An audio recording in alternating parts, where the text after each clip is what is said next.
Welcome to the raw and uncensored Ambitchious Podcast. During our time here together, I will be instilling all of the strength, power, and determination you will need to use the very stones thrown at you to build your ultimate empire. We will redefine the word bitch from the derogatory to the acronym being in total control of herself. So let's adjust our crowns and prepare to live life ambitiously. Yeah, here I am, the original HBIC, Katie motherfucking Boyd. And on today's episode of the Ambitchious Podcast, I am going to be talking to you guys about something that is so near and dear to my heart and my fart, which is how we as ambitious women have to step away from an overdeveloped masculine energy. And this is something that I have prided myself on for my entire life. And it wasn't until last couple of years where I've slowly started to step away from that energy, because I realize as I step into this new phase in my life that it's actually holding me back from so much greatness and so much evolution. And I know so many women out there from all across the globe who desire deeply to be HBICs also have this same struggle. And I am going to talk all about how to notice the signs, how to step away, how to heal from this.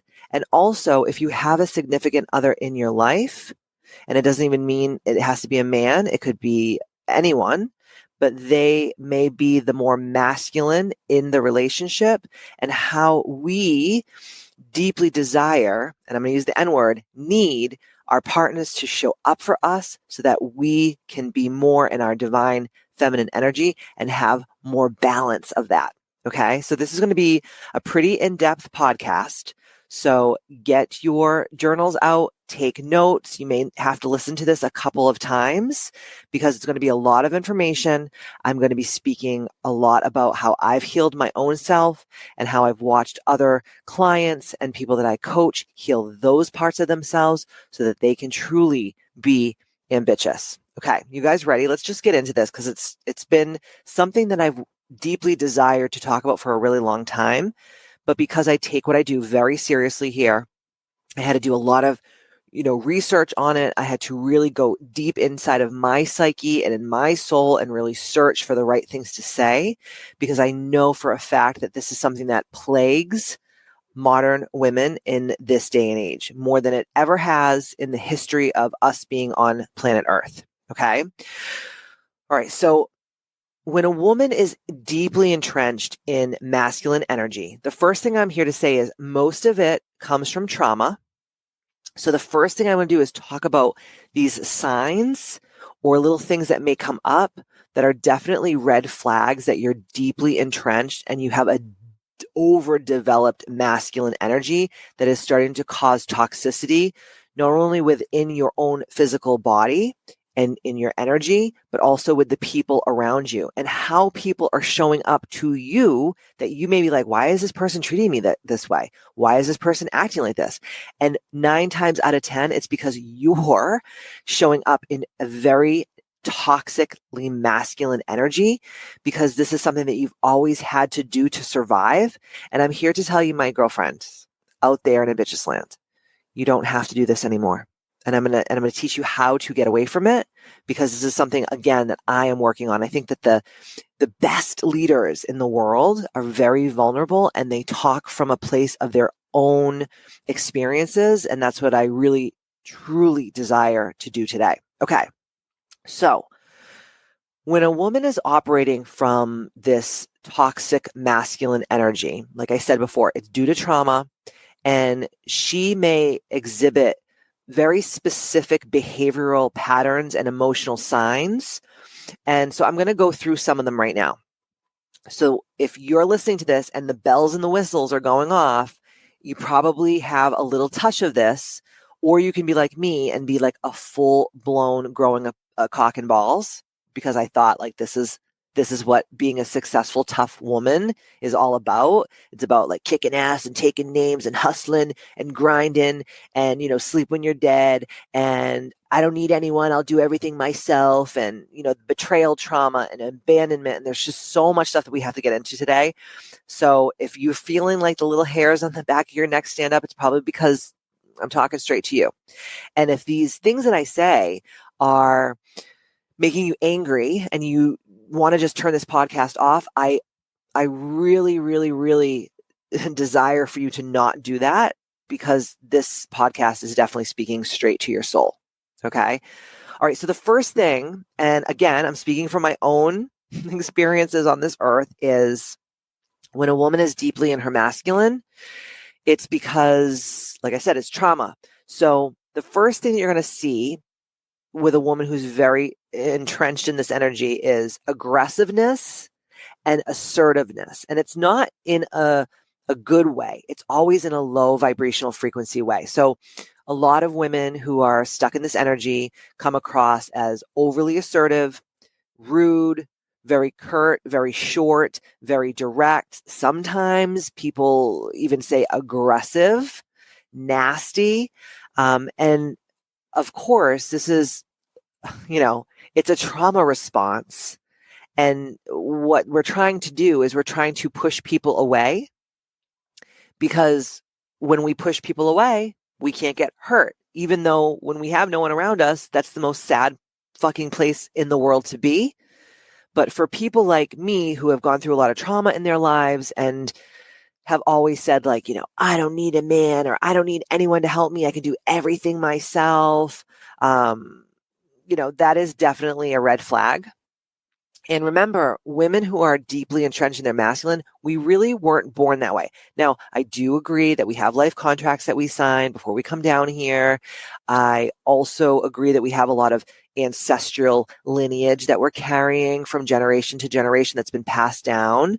So these like beliefs, these old programs, so if like your mother was like this, maybe your grandmother was like this, maybe your great grandmother was like this. And maybe back then they had no choice. They had to be so hyper vigilant and so strong because, depending on where they came from in the world, there could have been racism, there could have been famine, there could have been communism, different things, right?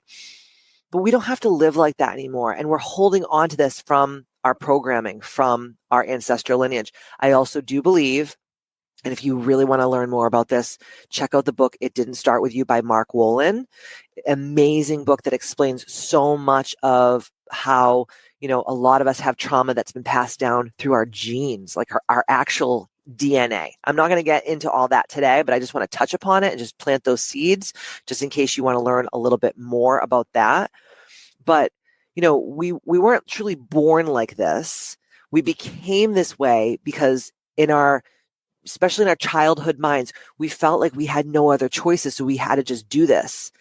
And it can push a lot of people away. You may not have a lot of really good friends because people are like, God, every time I try to get close to her, she's so aggressive. She's so, assertive. And it's not in a good way. It's like in a really low vibrational frequency way.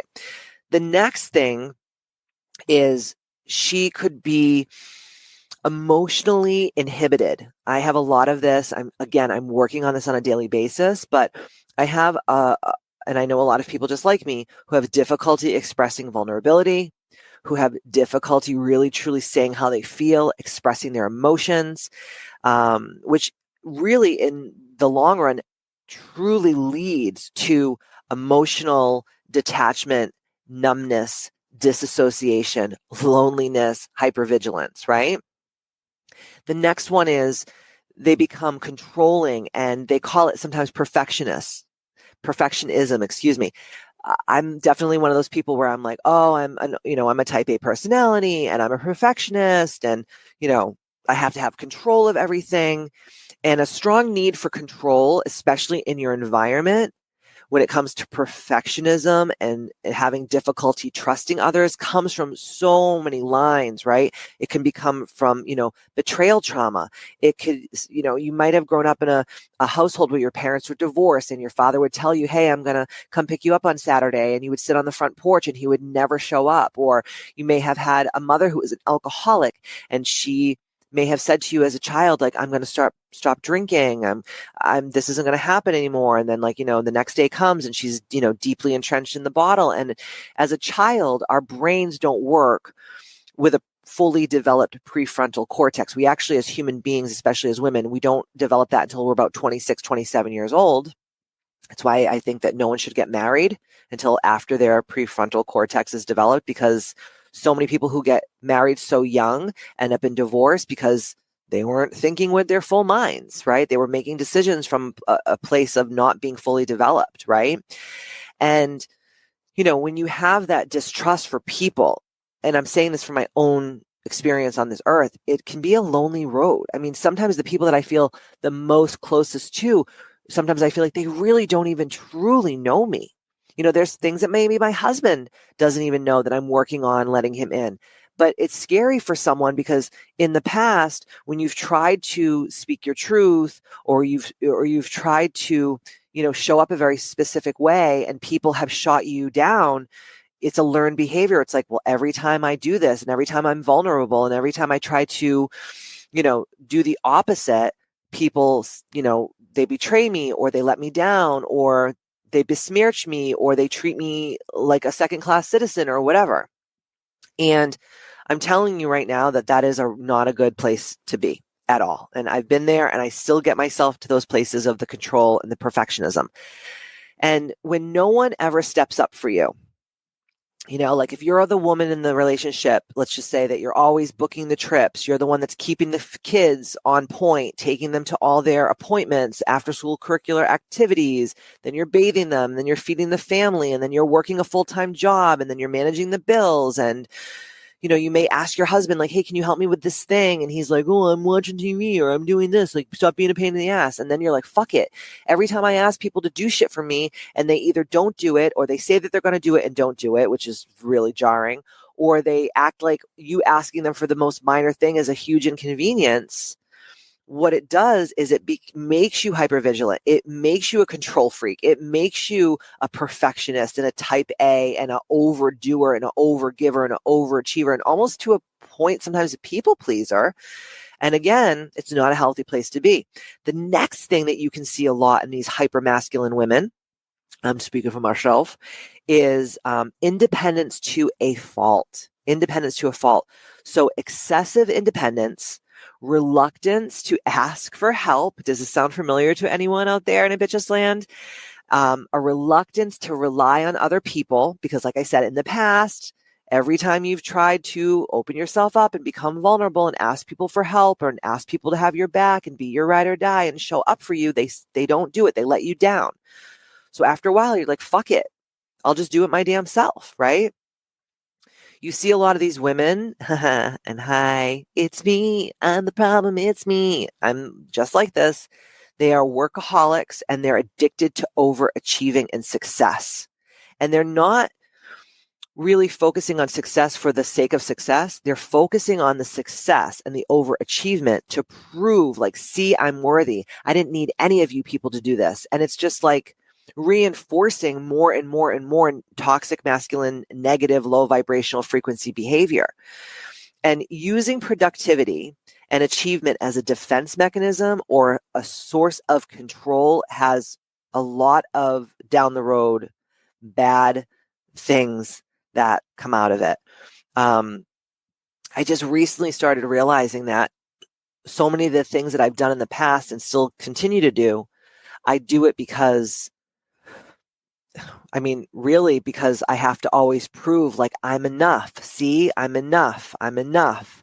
And also I always linked my success, whether it's financial or accolades or whatever, I always linked my success with, having this, I'm in control because look at me, I'm successful, I don't need anyone. And also my self-worth has been so tied and so linked to productivity.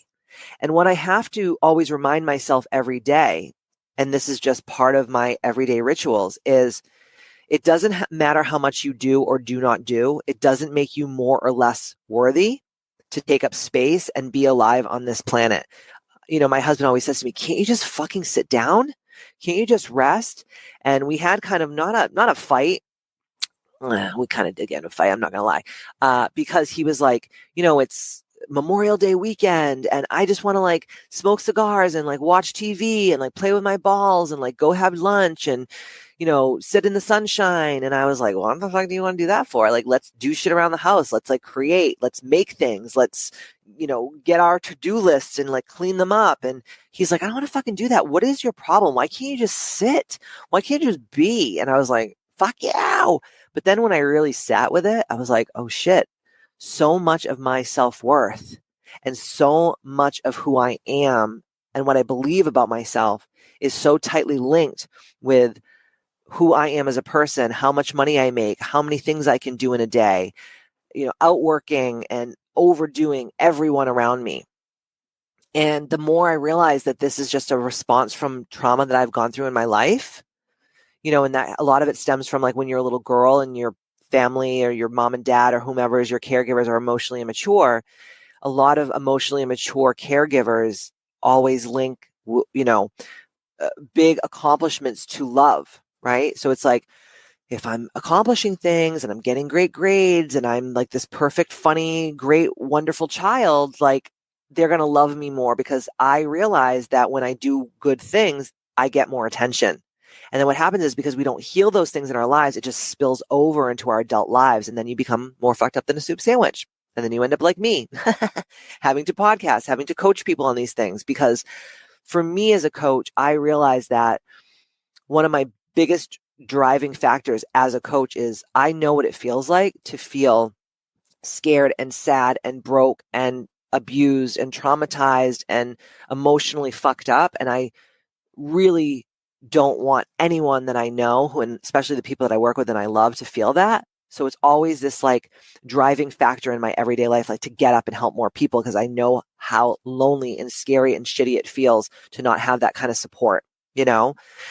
The next thing that shows up when women are deeply entrenched in their toxic masculinity is they have difficulty with intimacy. Challenges in establishing or maintaining deep emotional connections, often due to fear of vulnerability. And this can be in your friendships. This can be in your relationships with people at work. This can be with your significant other, your partner, your children, your family. I always notice that I only tell people so much because in the past, people have used the vulnerable things that I've told them in, you know, in a quiet time, in a trusting time against me. They've spread my dirty laundry around. They've besmirched me. Now, I know a lot of that has to do with being a public figure and having a television show and, you know, having the experiences on this earth that I've had with, you know, fame and things like that. I'm not stupid, but I also know that this happens on a much lower level. Like just everyday people have the same exact problems as these very successful, famous, whatever people. And I'm not acting like I'm a Kardashian or anything, but like I have made a name for myself in this industry over the last 25 years. And I think sometimes people look at you like you're not a human being. It's like, honey, I bleed and shit and piss and puke and fart and sleep and snore and, you know, bump my head on things just like everyone else in the world does. It doesn't make me any different. Now, I'm a little bit more evolved than a lot of people because I've been working on this for a long time because the pain of staying the same was so much more difficult than the pain of just doing the work. So I notice even with my own husband, like I will only tell him very specific things. And I can tell that he's like, oh, this bitch is holding back from me. And this is something that every day I have to be hyper aware of. And I have to understand that like, if I truly want to heal myself, I have to let my guard down and I have to be a lot more vulnerable, even if it gets me in trouble, even if the people who I am vulnerable with maybe do not reciprocate that vulnerability. And that's why, if you guys really know me, that's why I hate friendships or relationships that have like no intimate value, because intimacy and vulnerability is two things that I'm deeply working on in my own life right now. So I don't want to talk about the weather. I don't want to talk small talk. I want to get in deep quickly. And if I can't do that with you, like, I'll be nice to you, but you're never really going to be in my inner circle. The next thing is a lot of women who are deeply entrenched in that overdeveloped masculine energy, they suppress the qualities of nurturing. What do I mean by that? So reduced expression of nurturing, compassion, or sensitivity, which are traditionally seen as feminine traits. So that's like when instead, someone comes to you and they're like crying and you're like, oh my God, shake it off. Like, pull yourself up by your bootstraps. Don't be a pussy. And that's actually how I was raised. So it was a learned behavior. When people cry around me, I'm not anymore as much, but every so often I get like super uncomfortable. And it's not because I think that they're losers. It's because I can't do that for myself. And if I ever cry around you or get super emotional, it's because I trust you. A lot of the girls on my app have seen me go live and cry like a fucking baby and tell them things that I'm going through that are so difficult, not to, again, air my dirty laundry out to them, but because my community on my app is so tightly knit and we trust each other so much that I feel, and I'm getting better at it every day, I feel more vulnerable sharing that information with them. The next thing is a lot of women who are, have that overdeveloped masculine energy are very hyper competitive. I am one of the most competitive people I have ever met. I'm working on it still to this day. Every day I wake up and I try not to allow myself to get like that. It's very difficult because this is deeply entrenched in my DNA on a cellular level, neurologically, my patterning, my programming. And I know a lot of you ladies out there are super hyper competitive as well. And you have that drive to win. You have that drive to be the best. And sometimes that drive is even at the expense of relationships and self-care. Our relationships will crumble. Our self-care will just go to pot. We don't take care of ourselves every day and we burn ourselves out because we're like, okay, winning at all costs. And I'm telling you, it's not always the place to be. I don't think it's the place to be at all, but a little bit of competitiveness is good, right? It's good for your ego. It gets you out of bed in the morning. It gives you some drive. But to be like that all the time is burnout central. Another thing I see a lot is they are always in a state of like fight mode or like fight or flight. So all women that are in their hyper masculine are always like ready to pounce, and they always think someone's out to get them. And they're always like, they're really in that like high cortisol, high stress hormonal cascade all the time. You can just tell, like, they're always like, antsy, or they're always like, tapping their foot, or they're always fidgeting because they're like raring to go all the time and they don't know how to relax and just be. And that's one of my biggest things. Like, even at home, I'm always cleaning, I'm always doing something. And my husband will say to me, like, can't you just sit and just be? That's why meditation and prayer is so good for me, because in gardening, like these very feminine things that I try to do as my hobbies to get me out of my masculine. But I know what it feels like to be in that all the time, that hormonal cascade of fight or flight. And that is what burns your adrenal glands out. It's what makes your cortisol go through the roof. And then it causes so many other health concerns and health issues, especially as we get older. So that's another reason why we have to get out of this masculine energy that's overdeveloped. Because remember, I'm not saying don't have any masculine traits. To be a full, holistic, ambitious woman is to have the beautiful dance, that symbiotic relationship of the divine feminine and the divine masculine. But when you're going into like hyper femininity or hyper masculinity, that's what causes the imbalances, and that's what causes a slew of other issues, right? And the other thing I want to talk about too, and I don't know if I mentioned this because I'm really just speaking from little notes that I made. I try not to over analyze things and over direct things, because I think it can come off as a little cold, and I don't want to be that way. I want you to listen to me and be like, you feel like you're talking to your friend at the bar, or like a really great like family member who loves you and wants the best for you. That's my deepest desire here on the Ambitchious Podcast. But the other thing is we have to think about what and I'm going to use the N word, what we need from our partners too, because your partner and the people around you, your best friends, the people who are always in your inner sanctum, they can help you as well. You just have to tell them what you need from them and just checking in with them. Okay. So we're going to talk about that a lot today too. The next thing that I want to, talk about is like, how can we start to heal from this, right? Because it's truly important to remember that these signs that I just talked about are, again, they're responses to trauma, and healing these things have to involve addressing underlying issues through therapy or coaching. I'm not a big person about psychiatrists and therapists, not because I don't believe in it. I think there's a place for everything, but I think a lot of this healing work has a lot to do with inner child healing. It has a lot to do with shadow work, which we all do over on the Ambitchious app. If you haven't already signed up for your free week, you can just scroll down to the show notes and get in there. We'll hop on a discovery call. We'll have a conversation about what you're working on, and I'll see if I can help you through the app. But this is really about getting that support and that shadow work and the inner child healing, and just like having people who you trust and love around you. When you start to get into that overdeveloped masculine energy, they're going to be like, hey, you're doing it again. We as women evolving here in this ambitious world, we need people around us that are going to be totally honest and call us to the carpet. And I think the more people that we have around us like that, the better our lives are going to be. You don't want to be surrounded by a bunch of yes people. And I know a lot of people that are, and their lives are not working out so well for them, right? So how can you really heal from this? So I'm going to give you some steps of how you can really start to heal from this. And the first thing that I want to say is, healing from operating, from this masculine energy due to trauma truly involves a process of self-awareness, right? There's a lot of not so self-aware people in this world right now, let's be honest. It has a lot to do with emotional healing, spiritual healing, energetic healing, reprogramming your mind, reconnecting truly to your authentic feminine qualities. And I'm going to talk about my own research, but all the things that I'm doing as well. So the first thing is, like I said before, we have to seek out some kind of a professional support. I have coaches. I am a huge proponent of coaching. I wouldn't be a good coach if I wasn't. So working with someone who's really great at this is so important, and it can help process, like I said, all of the underlying issues, and it'll help you truly develop those coping mechanisms, those coping strategies that have nothing to do with the old programming.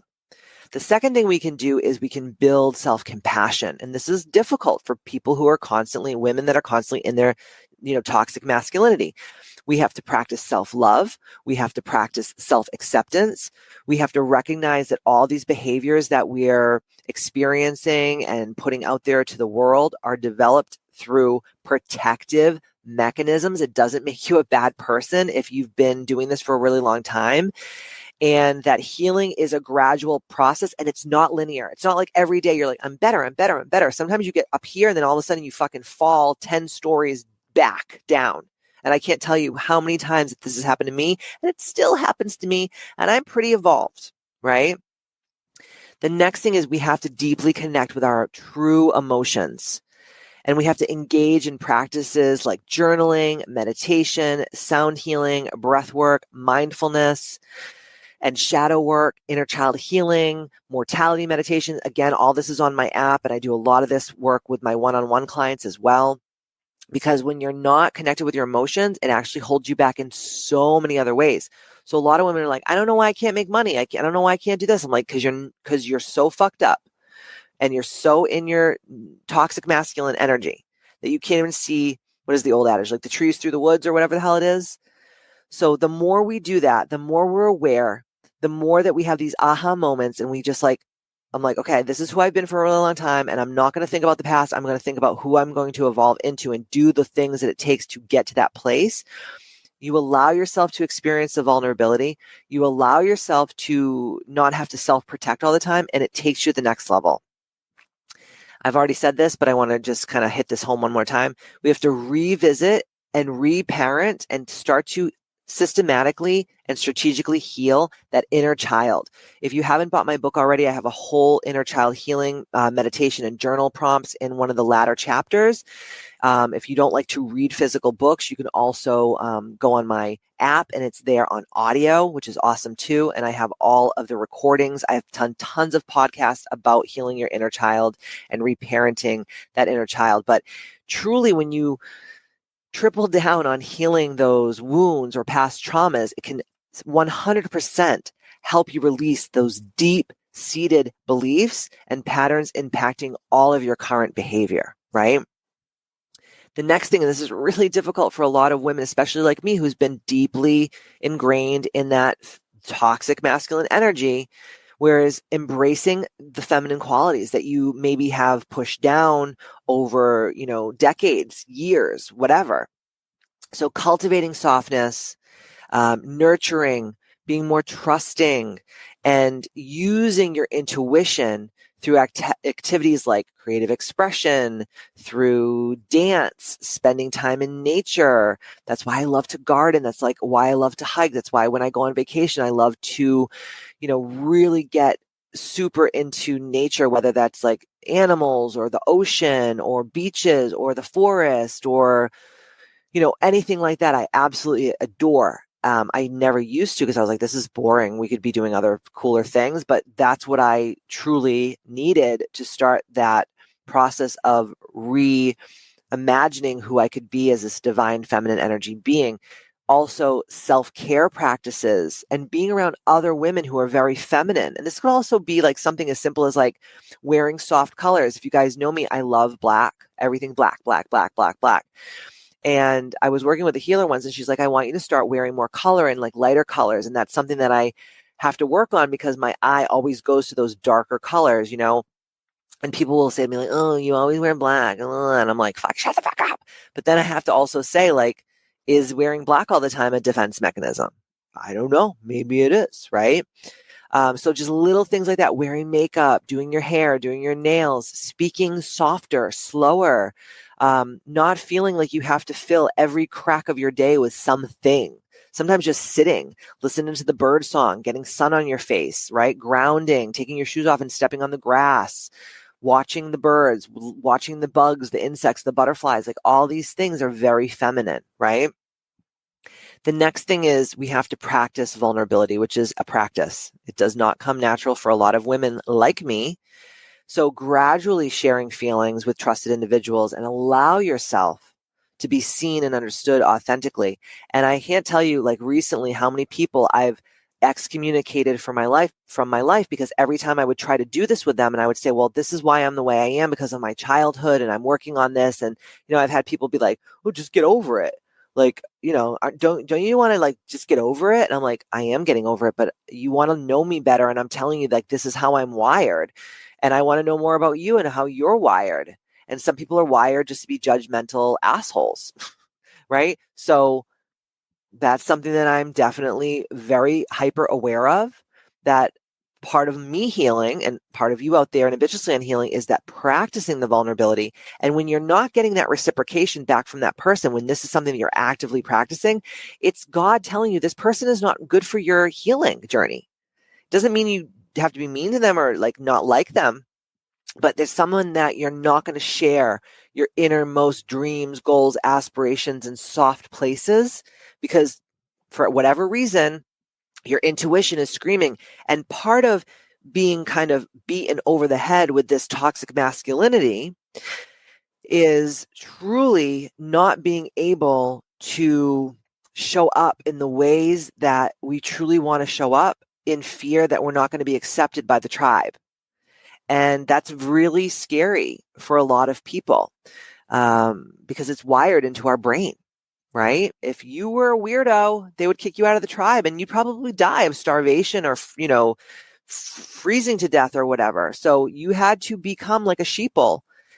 And that is why so many people in this world are so easily manipulated by psyops and government and all these things because it is deeply wired into their brains, in their DNA, in their cellular memory. So part about being an ambitious woman is saying like, I know that this is really scary, but I know that this is for my highest, greatest good, and this is for my healing. So the more I show up with people I can trust and become vulnerable and tell them my truth, then slowly it will start to melt those parts of you to become more in that divine feminine energy. The next thing is we're going to set some serious boundaries, which you guys know I'm the queen of boundaries, and we are going to prioritize self-care. So we have to balance assertiveness with self-nurturing activities. So that's that beautiful balance between the divine feminine and the divine masculine, right? And we have to restore a sense of safety and restore a sense of connection with other humans that are like-minded and on our same vibrational frequency, which is difficult. It takes a lot of, like they say, you got to kiss a lot of frogs until you find your prince. And it's the same thing with significant others. It's the same thing with family. It's the same thing with colleagues and coworkers and people that are part of different communities that you're involved in. And the last thing is, and this is just like more roundabout, I'm going to get a little bit more into like what you have to ask from your partner about, but join supportive communities and join these communities knowing like I'm joining this community to work on these things. And like, that's why I created the app. That's why I have Katie Boyd's Misfit Club, because women, and I'm going to use the N word, they need these communities to connect and to practice on focused divine feminine energy and healing and personal growth. And doing that really can foster a sense of belonging and understanding, and really getting that a healing anything, but mostly these traumas that we've had from childhood and young adulthood is a unique journey on its own. And you have to have patience and compassion and consistency. And those are like the three main things. And truly, like over time, all of these efforts can help restore a healthy balance between the masculine and the feminine energies that are in each and every one of us. And when we do this, it leads to a greater inner harmony and greater emotional freedom. And then you start to notice like all these amazing things that you've always desired in your life truly will start to come to fruition and manifest, because you're not blocking your blessings by being a dude with a dick all the time, pissing all over everyone and shaking everybody up and punching them in the face and telling them they're pieces of shit and telling them, man up and work harder and sleep when you're dead. And like that hustle culture, that boss babe culture, that Gary Vaynerchuk energy, which, there's a place for it all. But if you're always like that and you don't have that mixture of the feminine, you're fucked. You're going to have a very fucked up, sad life. I'm telling you, because I've lived it for a long, long, long time.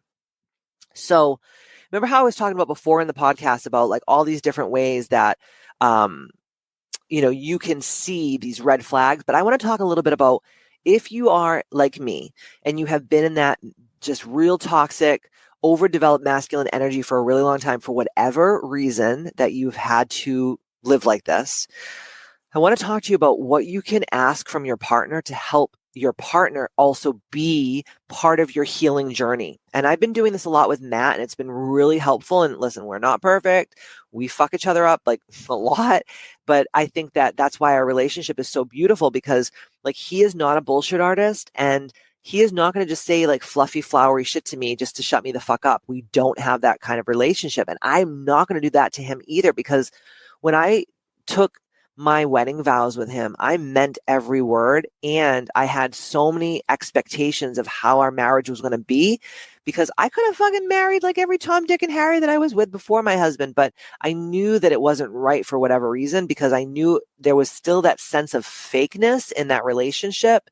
And I deeply desired a very open, understanding, non-judgmental, very expansive relationship. And that's why I waited till I was in my mid-30s to really settle down and get married. I mean, I met Matt when I was about 29, but we didn't get married for some time.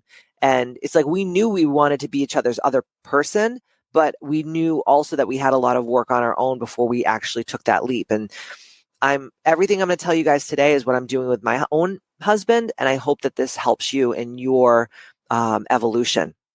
So remember how I was talking about signs that women have these overdeveloped masculine energies. So the one thing is like, you want to control everything because no one ever steps up, right? Do you remember this? Remember I was talking about this a little bit? So what does a woman need from her partner if she's a control freak? If she is the type of person who like does it all, it's like Smokey Joe's Cafe, like I'm going to do all these things and I'm going to bring home the bacon and I'm going to fry it up in a pan because I'm a woman. And this is the thing too. And I want to also say, because a lot of people are like, aren't you a feminist? And I'm like, I am a feminist. I'm more like a first wave feminist where like I want women to have equal rights, right? I want to be able to vote. I want to be able to make decisions. I want to be able to have a fucking credit card. I mean, did you know that women couldn't even have a credit card in their own name till I think like 1974 or 75, if I'm not mistaken? Google it. But I'm serious. Can you imagine? You had to like ask your husband for permission to spend money or whatever. And I understand it. But this third wave feminism, this woke feminism that's happening right now is actually killing the divine masculine and the divine feminine. And it's making everything toxic. It's making feminism toxic and it's making masculinity toxic. And maybe I'll do another podcast about that down the road. I don't want to get into all of that today. But I'm definitely a feminist. I'm just not like one of these woke third generation feminists because I don't agree with a lot of the stuff. Maybe it just is me being an old bitch now and I'm more conservative with certain things because I was a hoe and I was definitely like the opposite of conservative for years. And I was like, oh, being the opposite of this got me nowhere. And it actually made me really sad and it made me really hate my life and myself and who I was and people in the world. And now that I'm more on the other end of the spectrum with me just being a more conservative person in a lot of different ways, I'm just happier that way, and I have my own roles in my relationship with my husband and my husband has his own roles. And I think that there should be certain gender roles. I just think in my own opinion, in my own life, that's what works for me. It may not work for you, but hey, try it out. Maybe it will and you don't even know it. But if you're one of those people like me who is a control freak, because, for me, my control came from trauma as a child. And I was like, okay, if I can just control the things that I control, I'll feel safe. And then because it really doesn't work, you think it does, but it really just makes you numb and it makes you not have these really in-depth human experiences.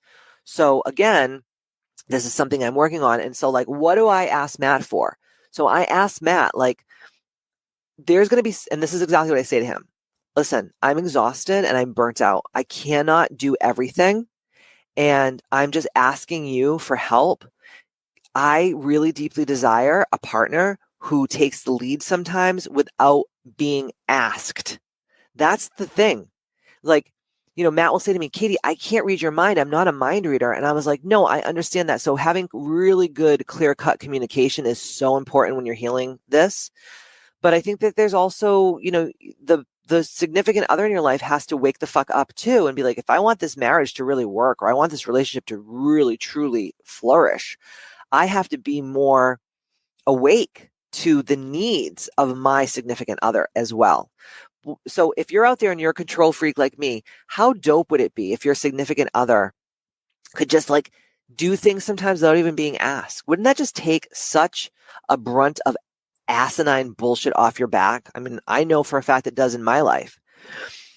Remember, I was talking a little bit too about that fight or flight mode. And even when she's tired, right? Even when I'm exhausted, I am like, my husband will say to me, God, you're like a fucking lion with a thorn in its paw. You're always ready to pounce and growl at me. And this comes from a child or a young adult that's always had to handle every crisis, who never had to ask for help, and still apologizes for not doing more and more and more and more. And a lot of that comes from having emotionally immature parents, being a parentified child. I've done tons of podcasts about this. Go back and listen to them. But what does she need? If this is her thing, what does she need? And this is one of my things. And I have to be in an environment with my significant other.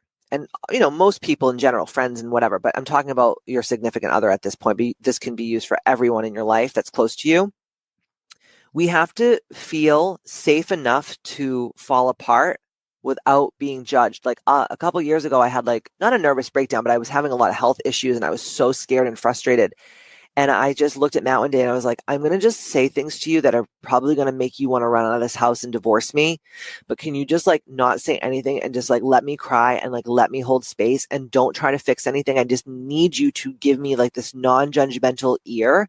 And he did. And it was one of the most cathartic things that I've ever done in my life. And it helped me as a human evolve, but also made our marriage even stronger because he's like, geez, I didn't know you were going through all this. And I didn't know you were harboring all this. I didn't know you had all this on your heart and on your back and on your shoulders. Katie, that's exhausted. Like, put it down. Like, put down. I do a meditation on my Ambitchious app, and it's like, talking about putting down the backpack that is like too heavy for your weary shoulders. And it's like, yeah, I have weary shoulders sometimes too, right?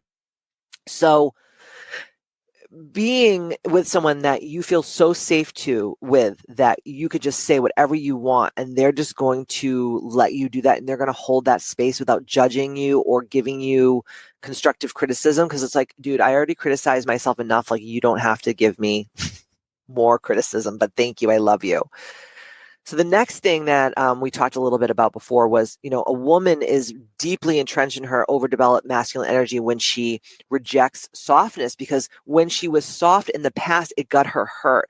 Like, even, Matt will be like, I love you. You're so beautiful. And I'll be like, thanks. It's almost like, or someone hugs me and I don't even know what to do with my arms. So like, I almost practice like being a robot. Like, this is how you hug people. Now I'm really a hugger and I'm better now. But when I was younger, like, people would put their arms around me and my arms would just go straight by my side because I was like, what do you do? Like, I don't understand why this feels so weird, So when a woman rejects softness, it can look like, affection of any kind or compliments or whatever make her tense up.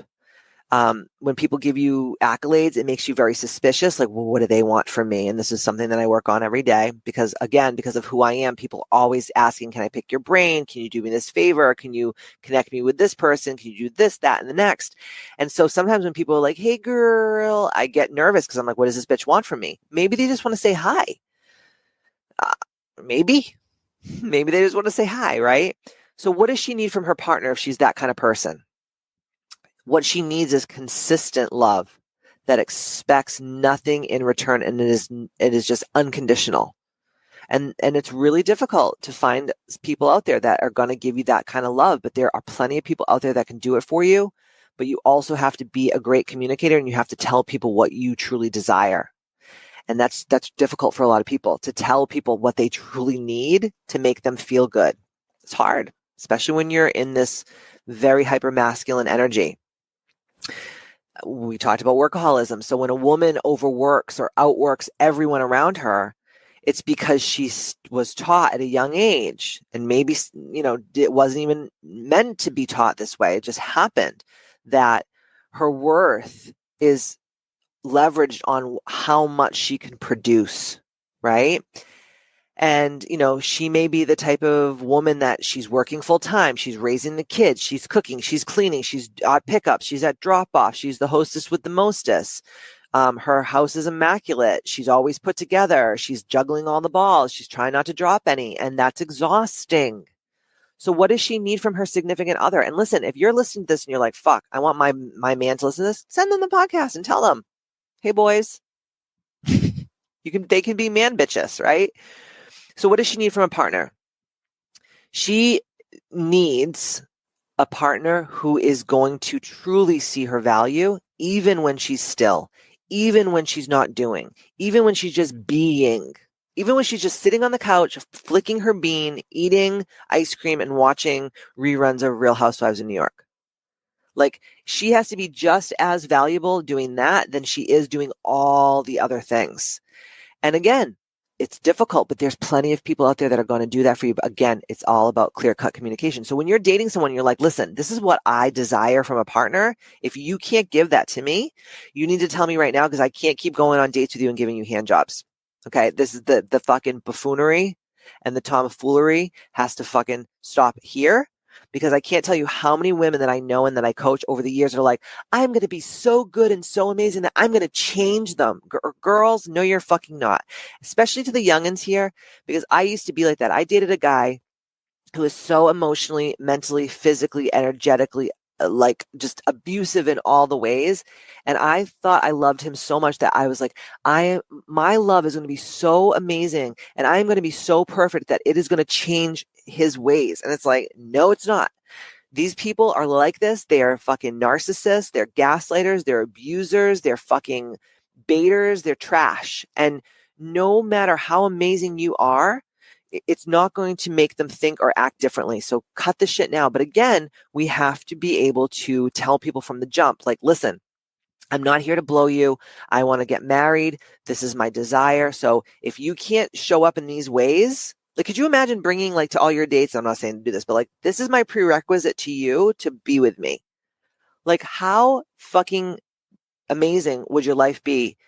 I can't tell you how many girls that I coach. They're like, I'm dating all these guys. They're all trash and this and that. And they're fucking like 7 other girls where they're seeing me. And it's like, yeah, because they're trash. But there are Matt Babines out there. There are. I have him. I found him. I manifested him. But I also was doing really deep work. And that's why I did find Matt, because God was like, damn, you've been working hard. I better throw you a bone, bitch. So the next thing is, she plans, this is me. She plans every step of the future because her past was pure chaos. What is the example of that?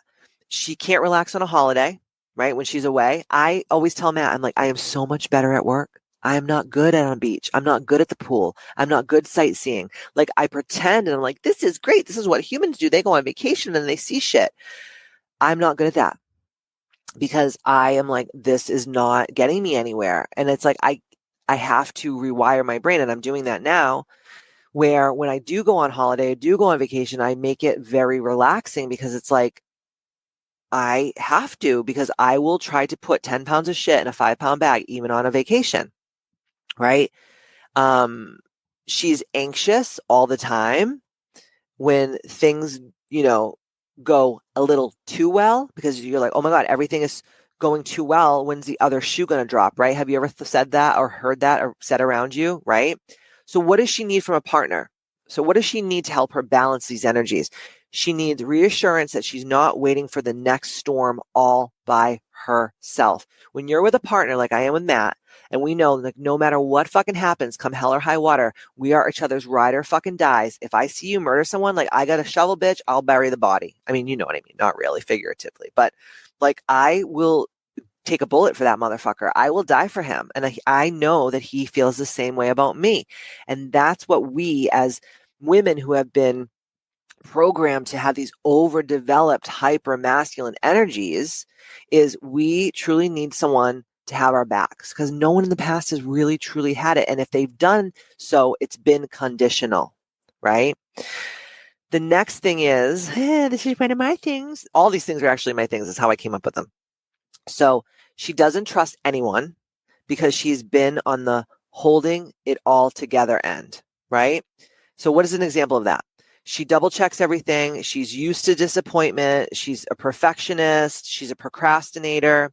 So what does she need from a partner to help her feel safe so she can like really clean this up once and for all? She needs someone in her life who follows through every time. They mean what they say and they say what they mean. How easy is that? Not for a lot of people though, The next one, and I fucking hate this because I've been called this so many times. She's always the strong one. It's like, oh, she's the strong. It doesn't bother her. Even though like on the inside, I'm literally dying inside. I just won't show you, It's the woman who says I have a very strong pain threshold. That's not a badge of honor, bitch. That's a trauma response. She's had to really have her own back. She's always had to really bear the brunt of all the bullshit because she's always been the one left alone. Every time she's always left alone.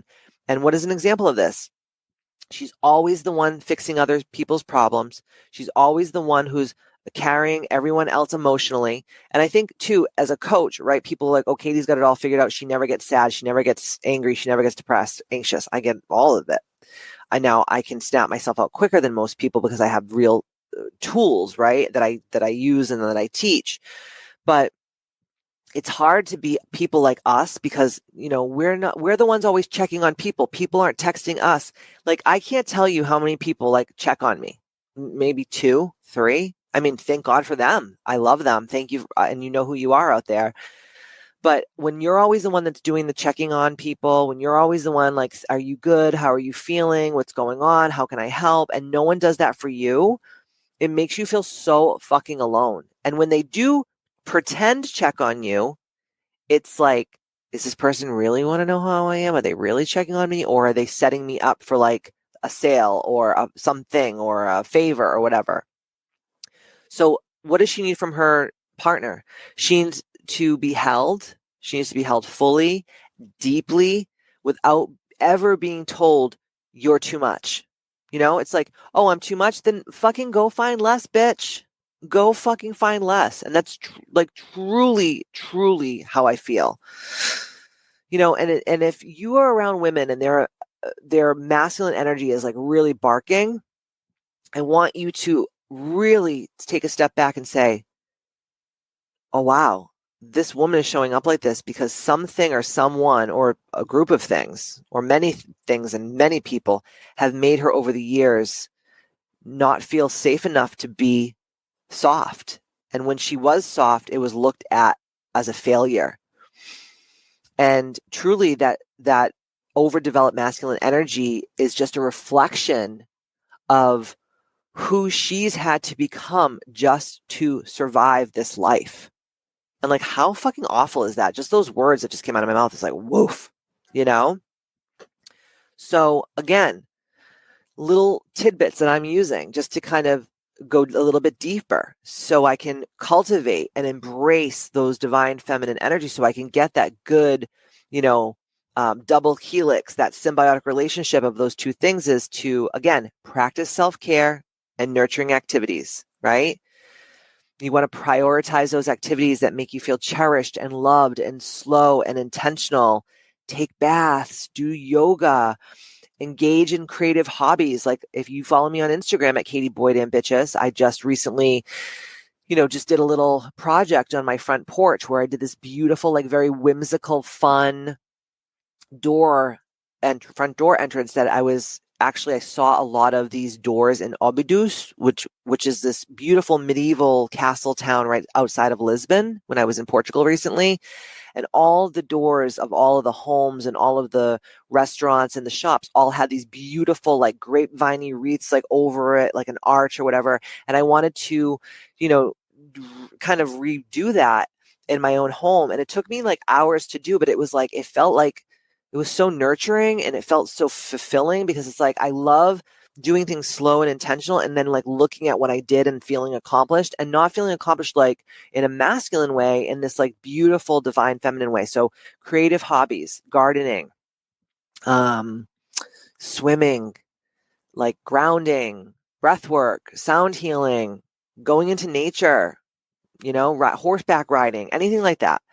The next thing is, again, I just said it, but I'm going to say it again, connecting with nature, spending time outdoors, appreciating the cycles of nature, like really being, also, I'm very witchy. I'm very kind of like, I have that like little witchy side of me, even though I'm very Catholic, but I have that like little witchy kind of side of me that I love to really celebrate the seasons and the equinoxes and the full moons and the new moons and all that kind of stuff, because that also helps you appreciate the cycles of your own life, with your own hormonal cycles and the cycles of us as women, maiden, mother, and crone.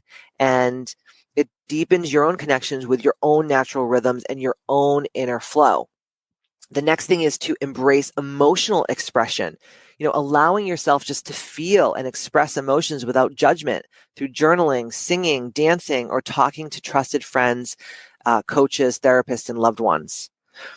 Again, cultivating intuition. I've been talking about intuition a lot this podcast, and I talk a lot about it on my app. It's so important because, I think about the witch wound. I did a lot of podcasts about that. It's like, when we are told like the way you truly feel and being very connected to the universe is actually bad. We want to disconnect you from that because then when you're disconnected from the truth, you're easily controlled and manipulated.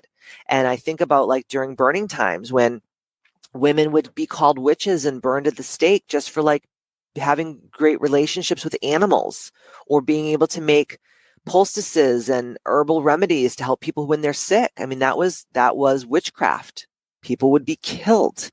So you'd have to do all these things in secret society. You'd have to do these things behind closed doors. And if you showed other people what you're doing, you better make sure that you fucking trust these people because they can go and tell the magistrate of the town. And then all of a sudden you're fucking being hung from the gallows. You're being burned at the stake, or you're being pressed to death. I mean, it's scary. The next thing is, well, let me go back to the intuition thing. I'm getting ahead of myself, but, spending quiet time in meditation, being silent. Like sometimes I speak so much and I coach so much that I have to tell Matt, like, hey, I need a day where I just don't talk, because my lung chi is exhausted and I can feel myself getting burnt out or even sick. And he totally respects that. And he's like, just tell me when you're ready. And I'm like, okay. And I'll take a whole day and I'll just do things and I won't speak. And I recalibrate my energies. And then the next day I feel better and I get back to my normal self. Because when you do those quiet things, those intentional things, you can listen to your inner voice. God can speak to you easily, and you hone your instincts even more. Again, next thing, practicing gratitude and being present. So focusing on gratitude for what she has, and practice mindfulness to stay present and grounded, and fostering a sense of calm and abundance. It's so important to tap into those divine feminine energies by doing gratitude and being in the moment, being in the now, being very still. In stillness, I find my true self. When I'm quiet, when I'm in prayer, when I'm in solitude and meditation, that's when the universe and God can whisper to me what I should do next and what I need to focus on. When you're running around like a chicken with your head cut off and you're doing the do and you're being the boss bitch and you're hustling and you're grinding and you're scrounging and you're scrapping, God can't speak to you. That's when you feel the most disconnected. That's when you feel the most lost. And that's when you make the most bad decisions and fuck ups in your life. I hate to say it, but it's true. The next thing is engaging in creative expression. So like I said before, art, dancing, singing, writing, creating, painting, hobbies, crafts, anything like that really helps you connect to that in creative expression, and creation is very divine feminine. And again, this is huge. I know that I'm always talking about boundaries, but really setting loving boundaries to the people around you, right? Respecting your needs, respecting other women's needs and boundaries while remaining open and receptive to love and support from others, right? The next thing is, and this is like something I just beat a dead horse, but developing rituals, incorporating daily, morning rituals, nighttime rituals, rituals throughout the day, weekly, monthly, honoring your femininity, meditation, moon practices, affirmations, or in rituals connecting you to your body and your emotions, whether it's going in the bath and putting special oils and smells and salts and things like that with music or whatever. So important. Surrounding yourself with supportive energy. This is so, so, so, so important. Spending time every day with individuals and environments that uplift and resonate with your divine feminine and your qualities and where you're going, and people that are not going to remind you of all your faults and your limitations. Like, that's not feminine, and that's definitely not divine in any way, shape, or form. And the last thing is, again, this is a daily thing I'm really trying to work on, is practicing vulnerability. So opening up your heart gradually and allowing yourself to be seen and loved for who you truly, truly are. And remember, we as women, we have evolved and over the years. And I think that more prevalent than ever is more women now than ever are more trapped in this scrappy hustle culture and this very toxic masculine energy. And the reasons why is there's a couple of them. And I want to also talk about this because I think it's so important, is like, why now? Why is it so in our faces now? And I think a bunch of key reasons. So number one is societal expectations and pressures, right? Modern society often emphasizes achievement and hyper-independence and competitiveness, encouraging women to adopt traditionally masculine traits like assertiveness and control to succeed and thrive. And listen, even in Ambitchious, I am culprit of kind of propagating this culture of saying, like, sometimes you just got to shut the fuck up and just do the do. And there is definitely a place for that. Because if you're too in your feminine, you wouldn't even get up off the fucking couch and do anything. So that's why it's so important to have that beautiful, dance, that braid, if you will, of those two pieces of the masculine and the feminine. Also, career and workplace demands, right? I always tell people, like, what the fuck? Like, we were so brainwashed that we have to do everything and work, a full-time job. And for a lot of women, we're not wired that way, and we're trying to be someone we're not. And then we wonder why we're so depressed and anxious. It's like, because this is not in our DNA. It's not in our genes. It's not in our just lineage to be this way. My grandmother and my great grandmother, I mean, they worked hard in the house and they did a lot of things with their children, but they weren't like fucking working an 80-hour-a-week job. Like, they weren't CEOs of Fortune 500 companies. And I'm sure that there's a lot of women that's how they're wired, but are they really? I don't know. Maybe they're just doing it because they think that that's what they're supposed to do and that's what success looks like. So the demands of fast-paced, competitive, and often male-dominated work environments can lead women to develop protective, assertive, and independent behaviors to assert themselves as they navigate their own success, which I think is detrimental in a lot of ways. The next reason why it's showing up so prevalent now in our day and age is, there's a lot of historical and there's a lot of cultural shifts. And over time, women, of course, and I'm happy and proud about this, we've gained more rights and independence, which is empowering, but can sometimes lead to overemphasizing masculine traits to prove worth and capability, right? When you're always trying to be like, anything I can do, anything you can do, I can do better. Like with the guys, it's like, fuck, but there's things that they can't do that we can do, So it's like it all evens out in the end. And remember, this world was a matriarchal society until probably the time that Christ was crucified. The women were the high priestesses. We were matriarchal. We were the ones that were so important for our tribes to survive and to evolve. And, during the Piscean era, which is right around the time where Jesus was crucified, up until just recently, we've been deeply entrenched in that Piscean era bullshit. And, I hate to say it, but I don't think it's helped us a lot. I don't think it's helped our psyche. I don't think it's helped our depression or an anxiety or just our quality of life or our happiness. I'm more happy when I'm in the yard doing work than I am scratching and clawing for new clients. It's like, I'm so fucking great at what I do. I just deeply desire to be that role model for other people. And if they're attracted to my energy because they know I can help them, then hire me. If not, I don't give a fuck. I'm going to be in my garden talking my fucking cilantro, fuck off. The next reason is trauma and self-protection. So past trauma, especially involving abandonment, betrayal, or fear of vulnerability, can lead women to adopt hyper-masculine traits as a defense mechanism, favoring control, emotional suppression, and independence over all other things. Yeah, it's true.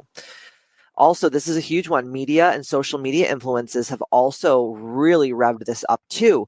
The portrayal of success and strength often highlights masculine qualities, encouraging women to emulate these traits to be perceived as strong and capable. It's like, can a man, push a fucking watermelon out of a lemon hole? No, but we can, and we've been doing it for thousands of years. We're fucking dope ass motherfuckers. And the last thing is, and this is really a sad thing, but I'm just going to say it. It's that uncertainty and fear in a rapidly changing world that we're all living in right now, with instability and unpredictability. Women might overly rely on masculine energy, such as control and assertiveness, just to feel safe and secure. It's really sad. It's really, really sad, But I feel like on this podcast today, I gave you literally everything you need to step into your divine feminine energy, not your masculine, because you already got that down to a T, but your divine feminine energy, so that you can truly live the rest of your life, the best of your life, and be the HBIC and live ambitiously, but do it from a place of just peace and slowness and just sumptuousness and yumminess and just being, and knowing that no matter who you are and what you do on a daily basis, you are worthy. So I hope that this really hit home with you and resonated with you all of you out there in Ambitchious land. And, in the meantime, you know what to do. Share this podcast. And if you haven't already joined my app for at least a free week, go on down to the show notes, hit the link, and I will get on a discovery call with you, and I will see if the app is a good fit for you. Also, I am currently taking on one new business mentorship client. So if that's something that you desire as well, Also, hit the link. We can get on a totally complimentary discovery call and make sure that it's a good fit, and then I can actually help you help you reach your goals, dreams, and aspirations around building the life that you desire, especially when it comes to finances. And I hope that this helped me just to talk about it. But in the meantime, don't forget to stay ambitious, and I will see you next Tuesday.